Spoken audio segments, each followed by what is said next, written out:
ரெண்டு மல்டிப்ளை பண்றது. So 16, so 0.1 mx 12 equals 21 ஆனா 24 so 0.1 my 16 கிளியரா? சோ இந்த வேல்யூ எப்படி டைரக்டா இருந்துச்சுன்னா மாஸையும் ரேடியஸையும் மல்டிப்ளை பண்ணோம்னா you are getting this value. புரியுதா? சோ நெக்ஸ்ட் என்ன பண்ண போறோம்? சென்ட்ரிபியூட்டல் ஃபோர்ஸ் முடிச்சதுக்கு அப்புறம் reference plane. So reference plane ஓகேவா? சோ இந்த ரெஃபரன்ஸ் பிளேன் அப்படிங்கறத உங்களுக்கு இங்க எக்ஸ்பிளைன் பண்றேன். சோ இங்க என்ன பண்ணிருக்கோம் நம்ம மாற்றா a x b c y and d ஓகேங்களா? இந்த மாதிரி ஒரு நாலு ஒரு ஷாஃப்ட்ல வந்து மாஸ் ரன் ஆயிட்டு இருக்கு. சோ நமக்கு இங்க இருக்கக்கூடிய ரெண்டு அன்னோன் பாராமீட்டரோட வேல்யூ வந்து we want to find out. ஓகேங்களா?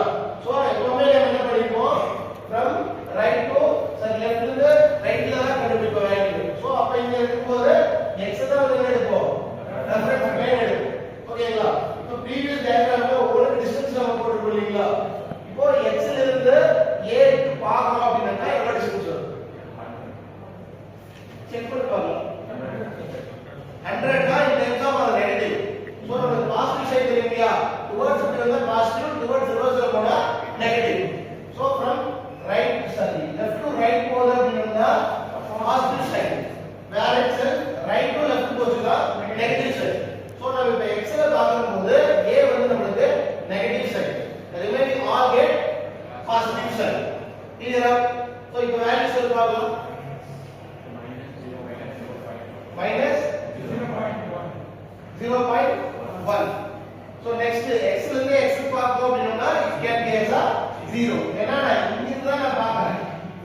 So இதே பாயிண்ட்ல பார்க்கும்போது it can be considered as 0. Next x to b இங்க இருந்து நான் டிஸ்டன்ஸ் வரும் 0.2. Then x to c 0.3. Then x to y 0.4. Then last x to d 0.6. இது எதுவுமே ஏட வந்து 7 cm வந்து ரீப்ளேஸ் பண்ணலையா? அப்ப நீங்க போட்டது கரெக்ட். சோ இதுல எங்காவது மோர் தென் 7 க்கு மேல எக்ஸீட் ஆயிருச்சுனா உங்க கால்குலேஷன் எப்படி வரும்? இது புரியுதாங்களா? எப்படி இந்த வேல்யூ எடுத்துக்கிறது?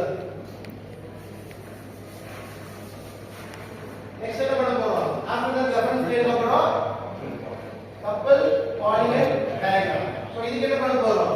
Same as well as centrifugal force as well as reference plane multiply பண்ணோம்னா we are getting the answer. So 16 into 0.4 minus 1.6. So mx into 0 0. So 21 into 4.4. Then 0.3 into 24 7.2. Then 0.4 into 1 0.1 0.04 my. Then 0.6 into 16 9.6.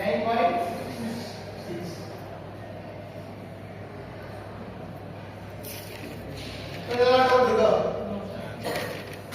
இந்த table எப்படி construct பண்ணனும் doubt இருக்கா? ஏன்னா இந்த table நீ construct பண்ணினா மட்டும்தா centrifugal force diagram as well as couple polygon diagram வந்து ஜெனரேட் பண்ண முடியும். கிளியரா? இப்போ ஃபர்ஸ்ட் என்ன பண்ண போறோம்? couple polygon diagram வந்து போட்டுறோம். ஏன்னா இதுதான் வந்து இந்த எக்ஸாம் ஒரு அன்னோன் வேல்யூ கொண்டு வந்துட்டோம். இந்த ரெண்டு வேல்யூ தான் இருக்குது. இந்த எக்ஸாம் mx and my இருக்கு. ஏன் எடுத்தோம்னா வந்து couple polygon diagram போறோம் அப்படின்னு பார்த்தோம்னா இது டைரக்டா x = 0 இருக்கு. இந்த எக்ஸாம் my இருக்கு.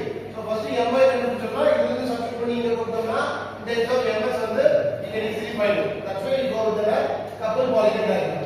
So couple polygon diagram. ஓகேங்களா? சோ இந்த couple polygon diagram முன்னாடி நம்ம ஒரு ஆங்கிள் எடுத்துறீங்களா? A to B, B to C. அதோட ஆங்கிள் எல்லாம் சொல்லுவாங்க.